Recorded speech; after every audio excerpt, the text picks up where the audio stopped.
திருக்குறள் சிந்தனை.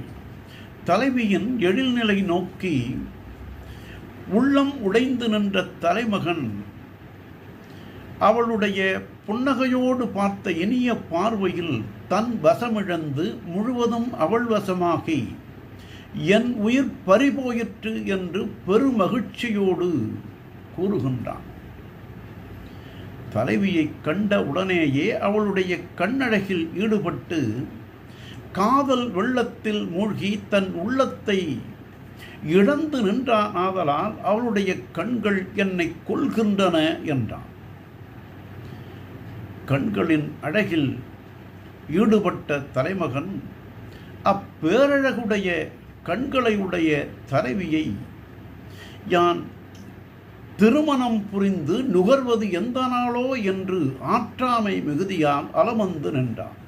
ஆகவே குலமங்கையரான தலைவியரின் கண்கள் பேரழகு உடையனமாக பொருந்தி நிற்பன. ஆதலால் அவற்றை காண்கின்ற காதலர்கள் உள்ளம் உடைந்து நிலைகுலைந்து நிற்பார்கள் என்று தெய்வப் புலவர் தகையணங்குறுத்தல் அதிகாரத்தில் கண்டார் உயிருண்ணும் தோற்றத்தால் பெண்தகை பேதைக்கு அமர்த்தன கண் என்றார்.